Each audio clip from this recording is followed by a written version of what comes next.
Acara ini dipersembahkan oleh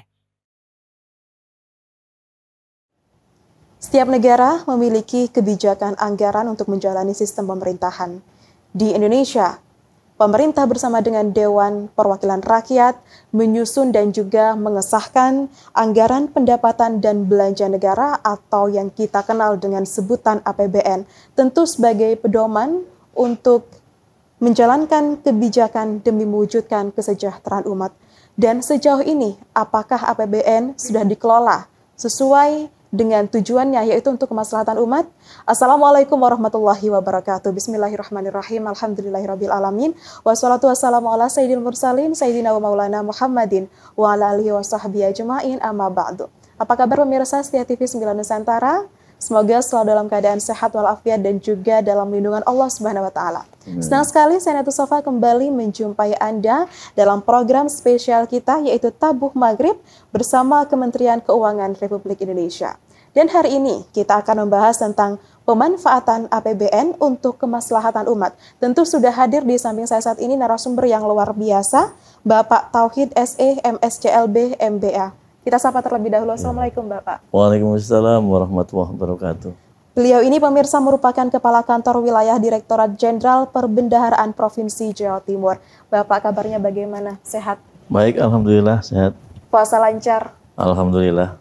Hari ini kita berbicara tentang APBN untuk kemaslahatan umat. Sebenarnya sebelum kita membahas dialog kita lebih jauh, fungsi dari APBN sendiri itu apa Pak Tauhid? Baik, terima kasih.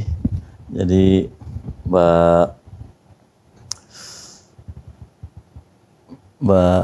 Nia ya, Mbak Nia baik. Dan pemirsa sekalian, kalau ditanyakan fungsi APBN itu apa, maka kita akan kembali pada konstitusi.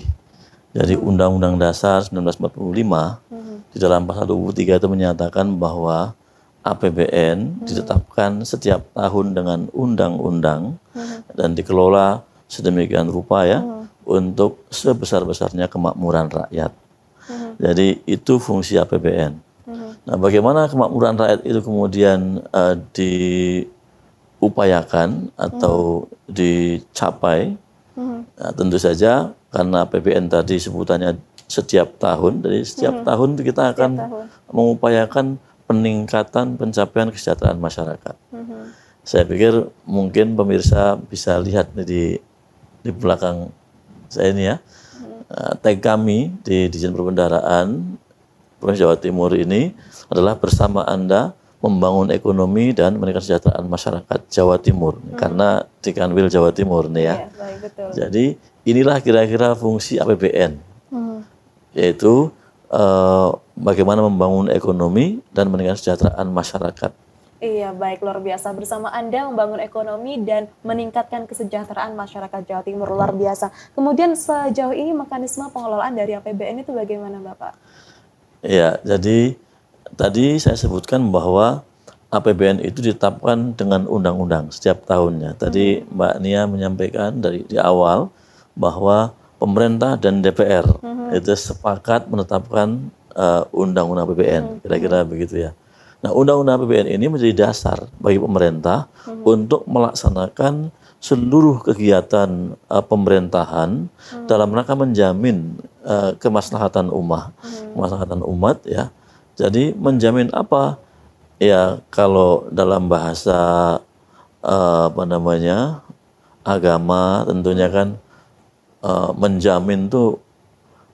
menjamin sepenuhnya setiap kita ya,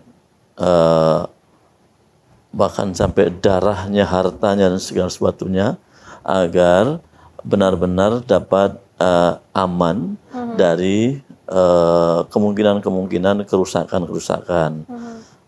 Apakah kerusakan akibat perang, kerusakan akibat mungkin kejahatan, kerusakan akibat apapun yang sering sekali manusia kadang-kadang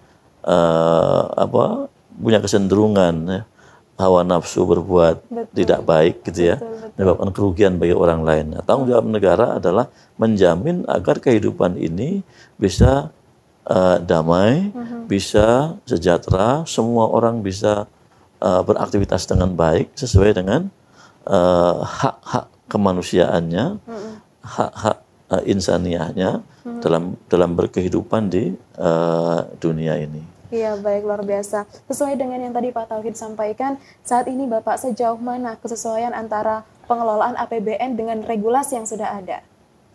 Ya, jadi kalau disebut ditanyakan mengenai kesesuaian antara pengelolaan APBN dengan ketentuannya, maka insya Allah kita ini sudah lebih dari cukup, boleh dikatakan. Sebagai contoh ya, tahun 2022 yang lalu, APBN kita dalam rangka tadi membangun ekonomi dan kesejahteraan masyarakat itu telah mencapai bahkan outstanding ya, artinya mencapai lebih dari yang diharapkan. Salah satu indikator pembangunan ekonomi itu berhasil dan peningkatan kesejahteraan masyarakat itu berhasil adalah apabila masyarakat itu memperoleh atau dapat memproduksi ekonominya lebih tinggi dari harapan. Nah, indikator utama dari meningkatkan kesejahteraan masyarakat itu adalah tumbuhnya ekonomi. Baik. Nah, target pertumbuhan ekonomi tahun 2022 yang lalu itu 5,2%. Dan alhamdulillah tercapai 5,3%. Ini jauh lebih bagus. Betul. Jadi kalau disebut sesuai nggak dengan peraturan, nggak sesuai ya, lebih tinggi soalnya. Oke, luar biasa. Tapi inilah Merupakan upaya, sebuah prestasi. sebuah prestasi ya. Jadi upaya kita untuk mewujudkan keseluruhan kesejahteraan masyarakat itu bisa kita wujudkan dari sana.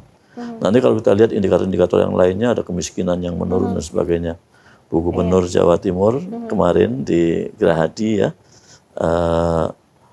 menyampaikan semua itu, menyampaikan tentang dalam musrenbang kemarin ya pembukaan, menyampaikan bagaimana keberhasilan pemerintah di Jawa Timur itu adalah wujud antara lain untuk di Jawa Timur. Baik, luar biasa.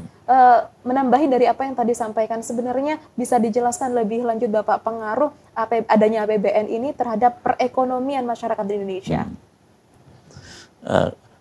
Pengaruhnya ya pasti ya, karena APBN itu tadi disebut sebagai APBN. APBN itu merupakan wujud kebijakan fiskal pemerintah.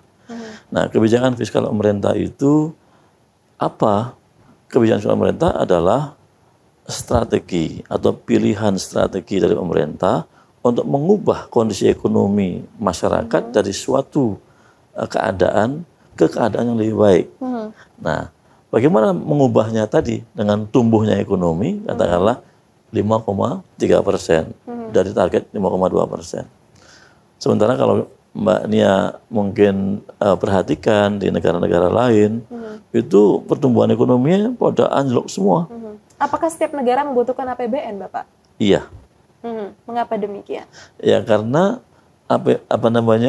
negara itu berdiri sebagai kesepakatan bersama seluruh masyarakat untuk berkehidupan yang damai tadi ya, damai, kemudian bisa melakukan segala kegiatan secara normal dan sebagainya. Nah, untuk menjamin ini semua, pemerintah diberi kewenangan oleh rakyat yang menyepakati itu untuk apa? Untuk mengambil sumber daya dari potensi negara ini, yaitu alamnya, ya, wilayahnya, dan juga dari rakyatnya. Kalau dari alamnya itu kita bisa mendapatkan mengambil sumber daya alam, gitu ya, atau SDA misalnya ya. Kalau dari masyarakatnya itu diperkenankan mengambil pajak. Mengambil pajak ya, ataupun pungutan-pungutan yang lain sesuai dengan kemanfaatannya, kemanfaatan dan keadilan. Pajak itu apa sih? Ya, pajak itu kalau mungkin kita ingat ya, ini kan pemirsa di rumah ini memahami betul tentang konsep mungkin zakat ya, dan konsep di masa lalu, masa khilafah itu ada konsep misalnya jizyah. Betul. Jizyah itu apa sih gitu ya?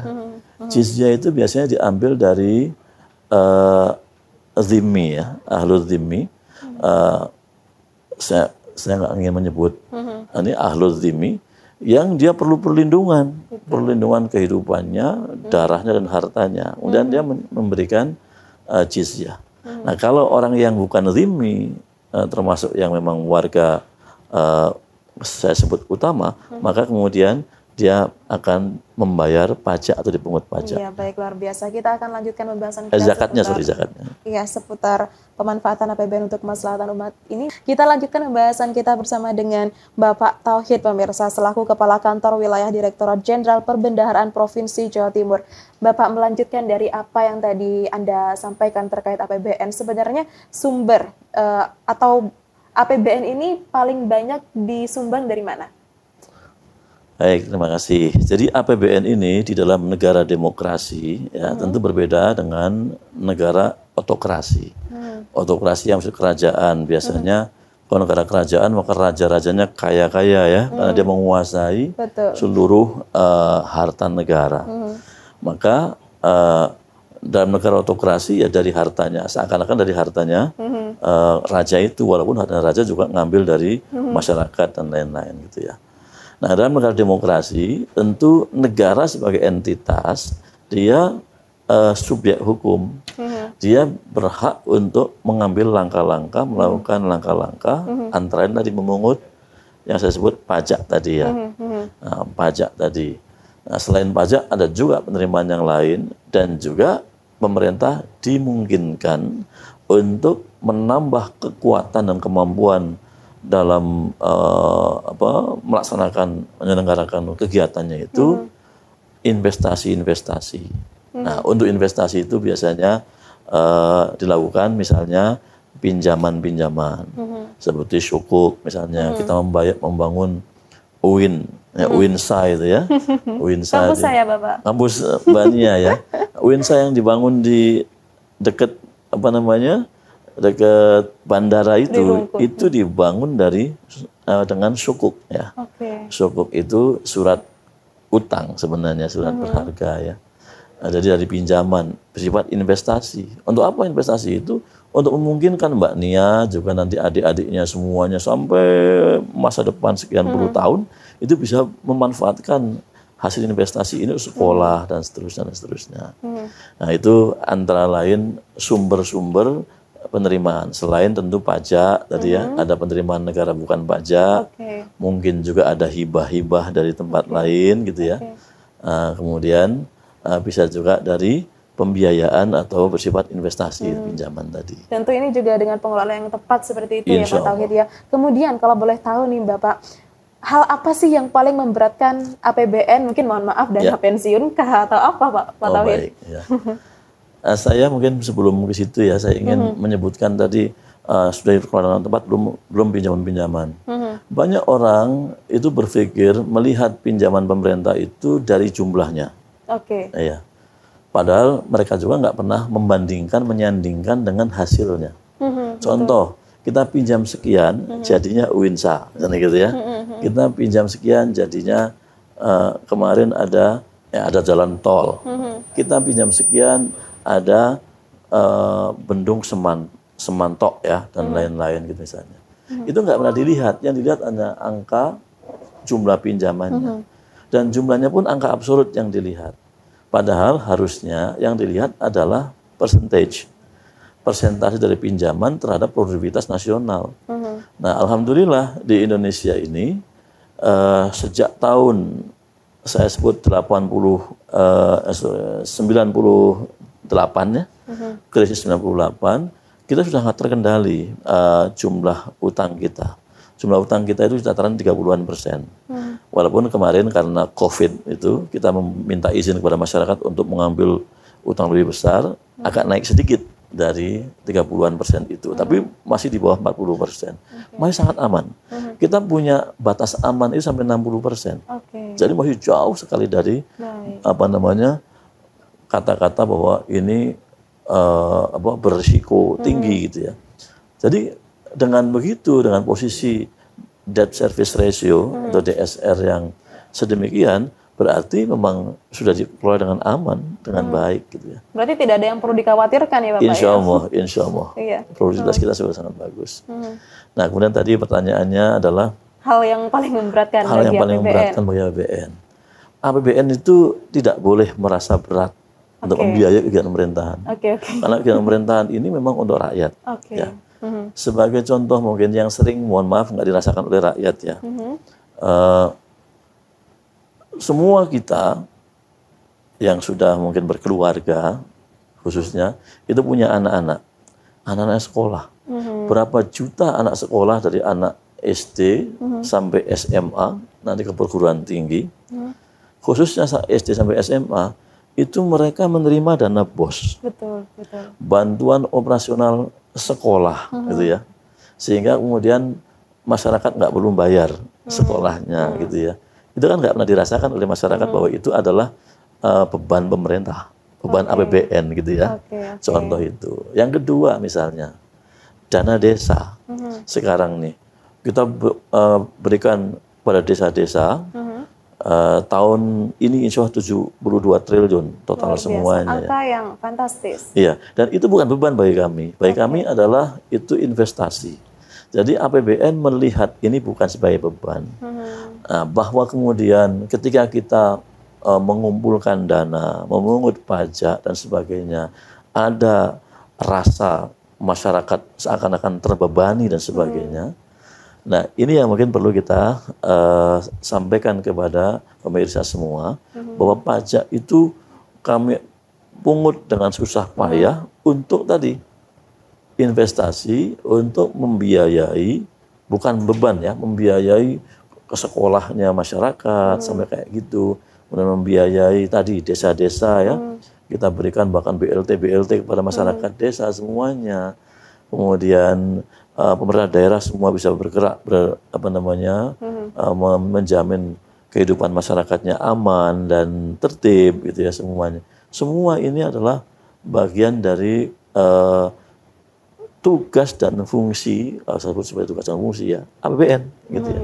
Dan tugas dan fungsi itu boleh jadi dianggap beban, tapi kami tidak melihatnya sebagai beban. Nah, kalau kita bicara beban sebenarnya Mbak Nia ya, kalau dalam Islam itu kan setiap orang yang sudah dewasa itu disebut apa? Orang yang balik. Mukallaf ya. Mukallaf. Balik itu mukallaf. Setiap orang yang balik itu dia mukallaf. Begitu sampai pada usia tertentu, untuk wanita berapa, laki-laki berapa, itu disebut mukallaf. Mukallaf itu kena taklif, kena beban ya. Iya.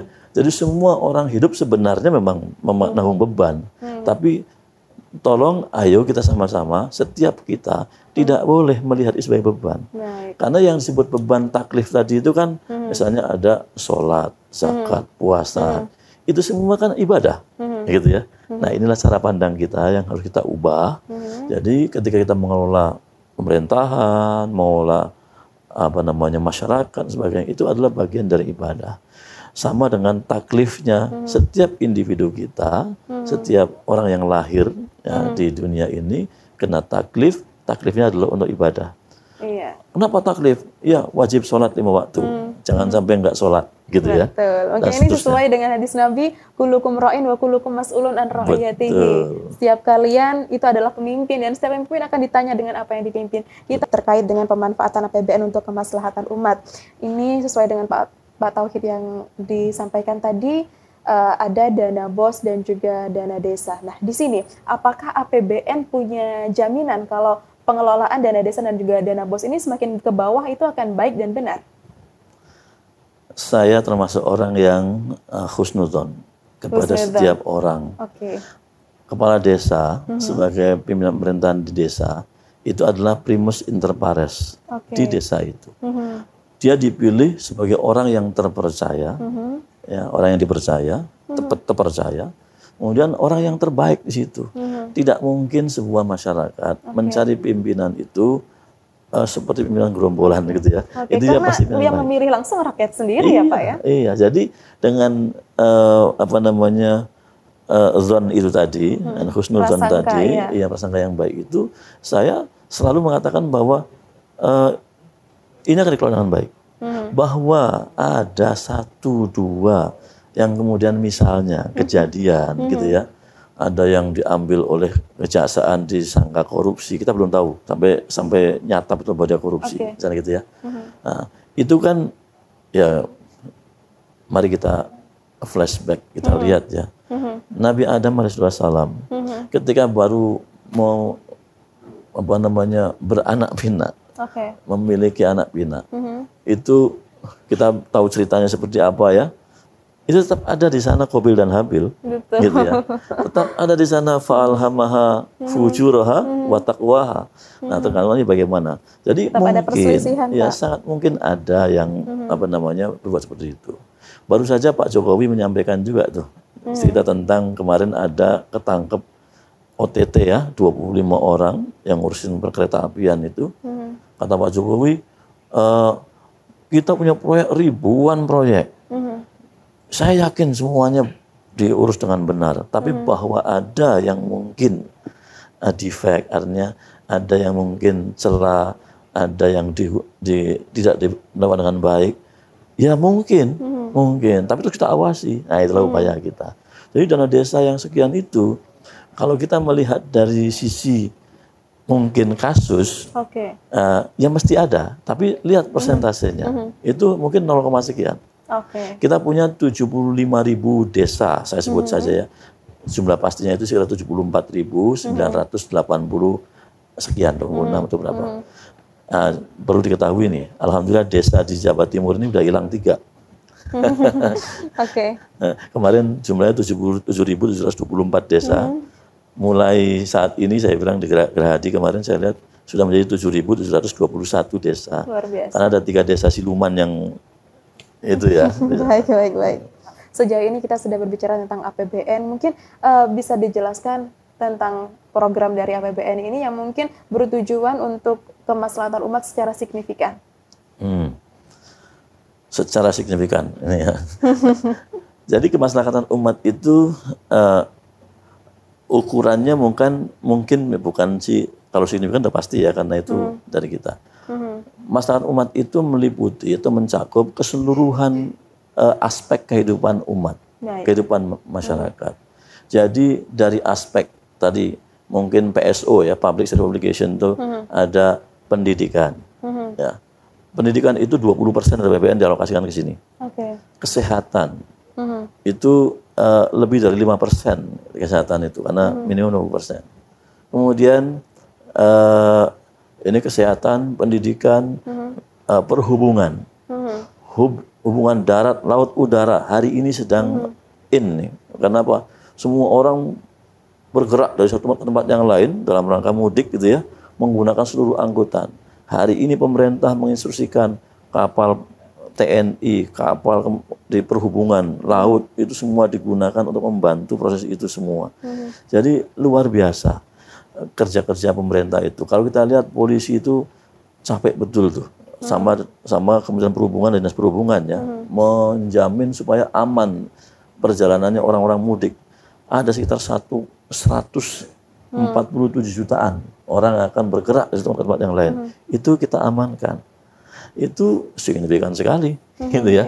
Apalagi hari ini mungkin untuk tahun ini tahun yang paling istimewa karena tahun pasca pandemi, di mana semua orang merindukan pulang ke kampungnya. Ada yang mungkin 3 tahun nggak pulang karena alasan pandemi, gitu ya. Ada yang mungkin 5 tahun nggak pulang karena alasan ekonomi dan pandemi. Ada yang insya Allah pada tahun ini Idul Fitri tahun ini orang pada balik semua. Iya, baik Bapak. Kemudian apakah ada program lain sebagai upaya pemanfaatan APBN ini? Banyak sekali, banyak sekali. Jadi program-program kita yang tadi saya katakan kan itu untuk masyarakat di dalam negeri ya. Tapi bagaimana kita membawa Indonesia itu dalam kepentingan di pergaulan dunia. Di kancah negara. Ya, pergaulan dunia. Alhamdulillah Indonesia hari ini sudah menjadi anggota G20. Betul. Ya, anggota 20 negara besar. Dan Indonesia sejak tahun 2017 yang lalu itu sudah masuk ke dalam $1 trillion countries club. Jadi $1 trillion countries club ini adalah negara yang PDB-nya, pendapatan produk domestik brutonya itu mencapai $1 triliun lebih. Luar biasa. Nah, dan hari ini tahun yang lalu kita sudah dinyatakan sebagai negara dengan kekuatan ekonomi ke-7 terbesar di dunia. Ya, jadi silakan ya Bu di Google di mana tuh ya dapatkan tuh. Negara Indonesia sekarang sudah menjadi negara kekuatan ekonomi terbesar ke-7 di dunia. Jadi ini adalah sangat signifikan program pemerintah untuk membawa masyarakat Indonesia punya dignity, punya kehormatan di depan masyarakat dunia. Baik, luar biasa. Ya, Pak, terkait dengan program APBN ini bersama Kementerian Keuangan Republik Indonesia. Dan hari ini kita berbicara dengan Bapak Tauhid SEMSC LBMBA terkait dengan pemanfaatan APBN untuk kemaslahatan umat. Tadi Bapak kita berakhir di perbincangan bagaimana dan apa saja program dari APBN. Silahkan dilanjutkan untuk kemaslahatan umat tentunya. Jadi kemaslahatan umat itu tadi ya dilihatnya tentunya berkaitan dengan kebutuhan dari umat. Kebutuhan umat itu berkembang dari kebutuhan yang mungkin pada awalnya itu sederhana, apa gitu ya. Kita biasanya makan cuman kebutuhannya cuman itu saja gitu ya. Sampai hari ini makan itu kadang-kadang mengikuti perkembangan zaman, Bapak. Ya semuanya. Jadi kebutuhan kemaslahatan umat itu berkembang terus. Gitu. Nah, perkembangan ini sebenarnya yang tadi ya didorong oleh pertumbuhan ekonomi terutama. Saya kalau mungkin Mbak Nia ini masih sangat muda, tapi kalau yang seusia saya, mungkin mereka merasakan ya, di masa saya itu, saya sekolah itu nyeker, nyeker, udah pakai sendal, buru-buru pakai seragam, gitu ya. Itu katakanlah saya sekolah tahun mungkin 70, 7 gitu ya. Dan itu hal yang biasa, Bapak? Bukan hal yang biasa ya, menderita betul gitu ya. Sampai kemudian dari waktu ke waktu saya sekolah sanawiyah itu pakai sendal sudah, pakai sendal. Pakai sendal. Kemudian di SMA saya pakai sepatu biasa-biasa saja, sepatu ya cari yang murah lah gitu ya, seragamnya seperti itu. Sampai kemudian saya selesai kuliah. Kemudian saya bekerja, saya menikah, saya punya anak. Anak saya itu Mbak, buru-buru sekolah nyeker. Itu sepatunya mereknya harus jelas ini, tasnya jelas ini, bukunya sekian semua. Itu terinikan semua. Itulah perkembangan kehidupan masyarakat. Tingkat kemaslahatan umat itu berkembang seperti itu. Bagaimana perkembangannya?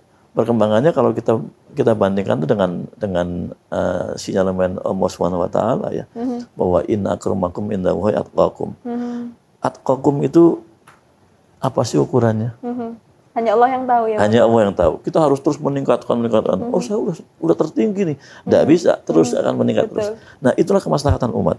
Umat itu akan terus berkembang, meningkat terus.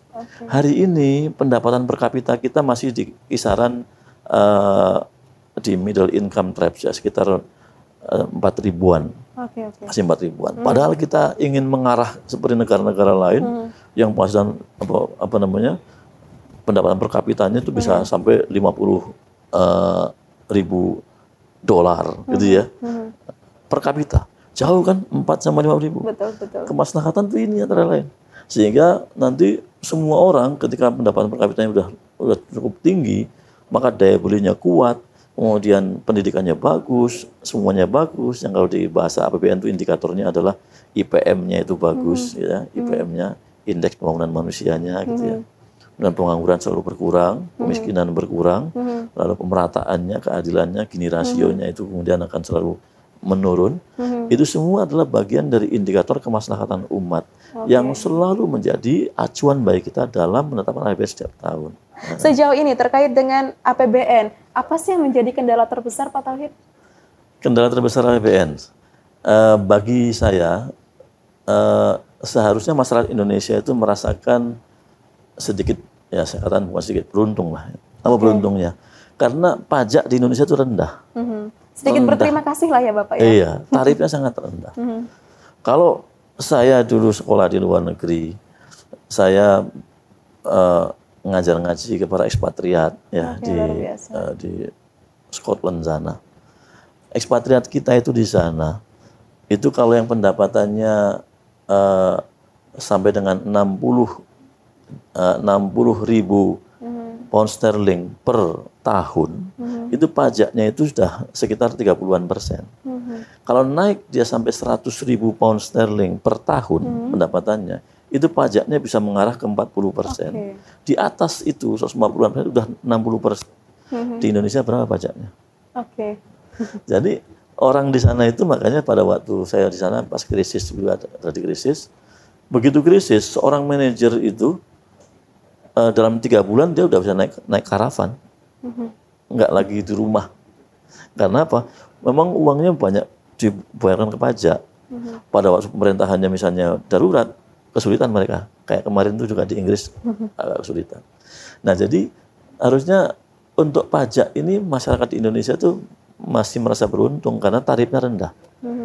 Saya sendiri di tahun 2005 itu mencanangkan memasukkan di dalam roadmap Kementerian Keuangan tahun 2005-2009 bahwa tahun 2009 itu harusnya tax ratio kita udah 16%. Sekarang tax ratio kita masih 10%. Iya. Masih rendah sekali. Selain itu apakah ada kendala lagi Bapak terkait dengan pelaksanaan APBN sejauh ini? Banyak. Ya tentu pelaksanaan APBN ini kan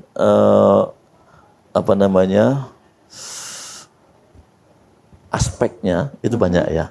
Jadi kalau kita bicara APBN nanti mungkin pendalamannya, APBN itu bukan sekitar pendapatan, tapi justru belanja ini yang penting. Jadi kalau kita bicara APBN, itu bicaranya belanja sebenarnya. Belanja untuk apa? Ya tadi untuk menjamin kehidupan masyarakat itu. Jadi kalau kita bahasakan ilmu demokrasi, pada saat dulu cerita ilmu demokrasi pasca Perang Salib, itu waktu itu Raja Louis II ya, itu minta kepada rakyat pajak. Setelah dia itu bangkrut karena Perang Salib, dia minta uang kepada rakyat. Lalu rakyatnya bilang apa? Kata rakyatnya, entar dulu, buat apa uangnya? Gitu. Ya buat biaya Anda semua. Kalau begitu, tolong tuliskan dong, buat apa? Jadi tujuannya sebenarnya adalah untuk menjamin kehidupan masyarakat. Lalu Raja Louis menulis, ini loh untuk ini semua ini. Oke, kalau untuk itu boleh, kira-kira gitu. Tapi tetap mereka mengatakan, rakyat itu mengatakan, saya tidak bisa begitu saja membayar pajak. Kalau saya harus membayar pajak, maka saya harus punya orang wakil-wakil yang bisa mengawasi Anda, raja gitu. Inilah kemudian di DPR ini, dengan ada giumnya yang paling luar biasa, yang mengatakan no tax without representation. Tidak ada pembayaran pajak tanpa ada representasi masyarakat, yaitu dalam parlemen. Jadi parlemen DPR tadi itu adalah wakilnya rakyat. Nah, kalau rakyat komplain itu harusnya ke DPR, gitu ya. Karena DPR itu mewakili rakyat, dan DPR itu yang ditunjuk mengawasi oleh rakyat itu. Kalau cerita tadi Raja Louis tadi ya, ini lahirnya parlementarisme atau lahirnya demokrasi. Oke, luar biasa Pak Tauhid. Kalau Pak Tauhid sendiri ini saat ini mengamati, apa sih yang menjadi tantangan APBN yang mungkin menjadi evaluasi APBN di tahun berikutnya? Bagi saya APBN kita ini tantangannya adalah tadi, rendahnya pendapatan. Iya, karena kalau kita bisa pendapatan lebih tinggi, lebih banyak, maka kita bisa akan melakukan banyak hal. Termasuk diantaranya, kita akan segera menjadi kekuatan ekonomi terbesar di dunia dan memimpin dunia. Lalu bagaimana cara mengatasi dan seperti apa jalan keluar dari tantangan itu? Iya, jalan keluar tentu akan pertama adalah kita harus menyadarkan masyarakat dulu nih, ya, karena masyarakat gejolaknya luar biasa. Kesadaran ya Bapak ya. Kesadaran bahwa membayar pajak itu bagian dari ibadah, kontribusi kita untuk kemaslahatan umat, dan jangan menjadi beban, karena itu adalah bagian dari, mohon maaf kalau kita pakai teori zakat itu kan bagian dari pembersihan harta. Betul. Iya kan? Jadi ayo kita anggap bahwa membayar pajak itu pembersihan harta. Ada hak-hak orang miskin, ada hak-hak orang yang kurang kemampuannya dari uang kita. Betul. Itu kira-kira. Iya, baik Pak. Dengan kita membayar pajak, sama halnya dengan teori kita berzakat, harta kita yang tersisa yang ada di kita menjadi bersih. Insya Allah. Ya, Pak Tauhid, kita masih berada di pembahasan bagaimana cara mengatasi atau seperti apa sih jalan keluar dari tantangan-tantangan yang dihadapi oleh APBN tadi. Ya, jadi pertama tadi saya sebutkan adalah kesadaran masyarakat kita, kesadaran untuk berpartisipasi dalam penyelenggaraan kemaslahatan umat. Ya. Saya mungkin perlu juga menyampaikan kepada Mirsa ya, Mirsa sekalian, dulu yang namanya pegawai negeri itu dianggap sebagai priayi, ya, pegawai negeri itu priayi. Betul. Maka sikapnya pegawai negeri juga seperti ya priayi, minta dihormati dan sebagainya. Padahal itu keliru, itu keliru. Kenapa? Pegawai negeri itu kalau di bahasa Inggris kan itu namanya civil servant, ya. Civil servant. Apa civil servant itu? Servant itu pembantu. Civil itu masyarakat sipil. Jadi pembantu masyarakat sipil sebenarnya. Civil servant. Dia bukan ini bukan officer sebenarnya gitu ya. Lebih ke pengabdian sebenarnya. Pengabdian. Nah, dalam bahasa agama itu civil servant itu sama dengan khadimul ummah. Oh, betul. Ya kan?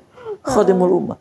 Jadi pegawai negeri itu khadimul ummah. Nah, ini mentalitas pegawai negeri yang akan menjadi khadimul ummah, melayani masyarakat ini penting. Ya, sehingga masyarakatnya juga kemudian menyikapi hal yang sama. Karena pasarnya kan begitu ya. Kalau kita begini gitu. Jadi betul.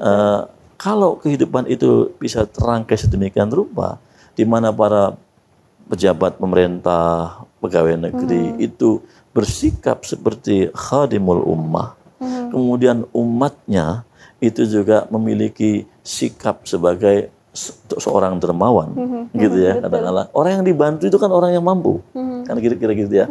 Apa yang dibantu? Maksud saya, kalau saya membantu, maka bantu masyarakat adalah orang yang mampu, kan gitu ya. Sama dengan cerita tentang jual beli. Pembeli adalah raja, berarti penjualnya harus melayani, serving gitu ya, men-serve. Itu kira-kira. Nah, dua-dua ini ya nggak boleh saling menganiaya. Nah, harus bertindak, berperilaku berdasarkan prinsip kemaslahatan. Kemaslahatan itu adalah saling menghormati, saling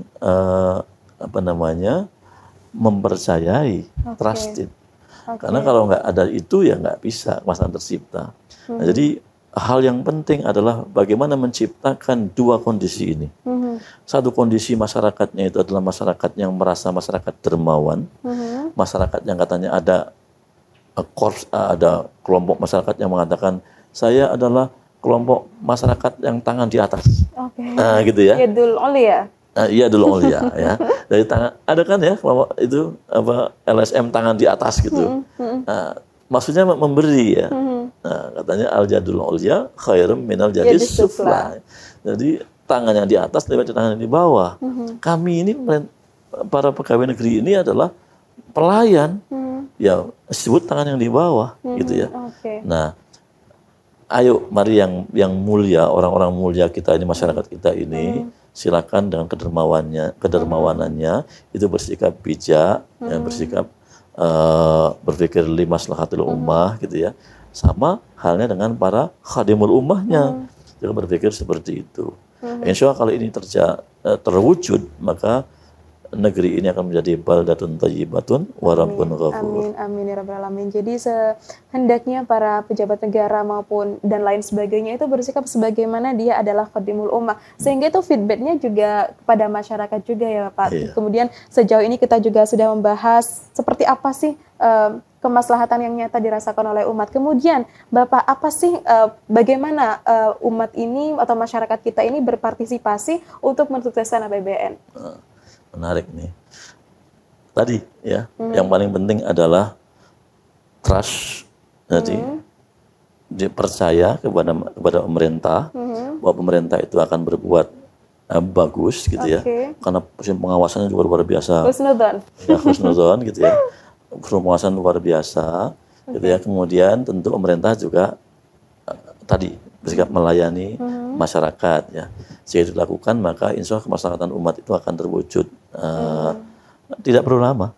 Gitu. Ya, kita bisa melihat lah bagaimana pemerintahan di negara-negara lain atau mungkin ada pemerintahan kecil di kota-kota, kabupaten kota ya, yang pemerintahnya betul-betul melayani masyarakatnya. itu luar biasa. Saya pernah mendapatkan di sebuah desa, ini saya sebut saja nama desanya ya, ada desa namanya Ulak Pandan, ini berada di Kabupaten Lahat. Desa itu berada di kaki gunung, tapi kepala desanya itu insya Allah terpercaya. Amanah. Iya, amanah. Kepala desa ini anak muda yang dipanggil pulang oleh masyarakatnya dari Taman Safari Indonesia di Bogor. Sebenarnya beliau itu sebelumnya adalah pawang, binatang-binatang di sana, bekerja di sana gitu ya. Kemudian dipanggil pulang oleh masyarakatnya jadi kepala desa di sana. Luar biasa. Nah, kalau itu terwujud yang kayak gitu di kalau masyarakat kecil gitu ya, kemudian ke desa ke ininya. Bagus sekali. Sekarang misalnya kita lihat juga di Geni Langit misalnya di Magetan sana. Itu ada seorang ustadz kiai jadi kepala desa gitu. Insya Allah dia kehidupannya memang untuk itu ya. Sehingga desanya kemudian jadi makmur, yang sebelumnya desa terbelakang sekali menjadi desa terkenal sekarang, masyarakatnya semua berpendapatan yang bagus. Itu boleh dilihat di sana misalnya. Pernah ke Geni Langit? Belum, Bapak. Nah, itu ada Pak Mardi di sana. Banyak desa-desa yang kemudian di mana kepala desanya menjadi khadimul ummah, lalu ummahnya itu trust kepada pimpinannya itu. Satu bentuk timbal balik yang luar biasa ya, Bapak. Bisa kita lihat di berbagai tempat di sini. Iya, itu Bapak. gambaran kecil. Luar biasa. Sebelum kita mengakhiri perbincangan kita, diskusi kita pada sore hari ini, apa yang ingin Panjenengan sampaikan ke pemirsa TV 9 Nusantara yang menyaksikan program ini sesuai dengan tema kita hari ini, Bapak? Ya, baik. Terima kasih. Jadi TV 9 Nusantara ini kan didengar oleh seluruh masyarakat Indonesia ya. Nusantara bahkan mancanegara. Iya, bahkan mancanegara. Jadi saya juga ingin menyampaikan kepada seluruh masyarakat Indonesia, bukan hanya Jawa Timur ya. Mari kita kembali ila kalimatin sawa. Ya, kembali kepada satu kalimat yang sama, yaitu kalimat untuk bersama-sama berkontribusi menciptakan kemaslahatan ummah. Bapak Ibu sekalian yang menjadi bagian dari tadi masyarakat yang kita layani, tentu itu menjadi komunitas masyarakat ya dulu Olya tadi ya. Silakan jadilah dermawan-dermawan yang baik, yang trust kepada pemerintah, kepada pemerintah yang melayani gitu ya. Dan mari kepada seluruh pemerintahannya juga, warga pemerintah, pelaku pelayan masyarakat ini juga terus-menerus memperbaiki birokrasinya agar layanannya tercipta dengan baik. Ada satu hal yang diucapkan oleh Ibu Khofifah kemarin, ya ternyata banyak sekali saya sebut migran gitu ya, para pekerja itu yang lebih senang dia landing di Juanda, di Surabaya. Kenapa? Karena di Surabaya itu katanya pemerintahannya itu sangat baik kepada pekerja migran. Jadi pekerja migran datang itu langsung dilayani, kesehatannya semuanya diberesin. Kalau yang sakit nggak boleh pulang dulu, harus dibereskan dulu. Di tempat lain nggak seperti itu. Katanya kebahagiaan begitu. Tersendiri dengan prestasi bagi kita ya, Bapak ya. Nah, kalau begitu kan kepercayaan masyarakat kan tumbuh itu ya. Nah, karena apa? Karena pemerintahannya melayani gitu. Dan masyarakatnya juga jadi percaya. Ini yang ingin kita ciptakan ya. Mudah-mudahan kita sama-sama bisa bergerak ke arah sana. Jangan ada fitnah-fitnah yang dikembangkan yang kemudian akan dapat menciptakan justru perpecahan dan lain sebagainya, Bapak ya. Terima kasih banyak Pak Tauhid SE MSc LB MBA atas waktu dan juga kesediaannya. Semoga pemirsa pembahasan kita pada sore hari ini terkait dengan pemanfaatan APBN untuk kemaslahatan umat dapat menjadikan manfaat, berkah dan juga tambahan wawasan untuk kita bersama. Akhirnya saya Niatul Sofa pamit undur diri. Terima kasih atas kebersamaan Anda. Wallahul muwaffiq ila aqwamit thoriq. Wassalamualaikum warahmatullahi wabarakatuh. Waalaikumsalam warahmatullahi wabarakatuh.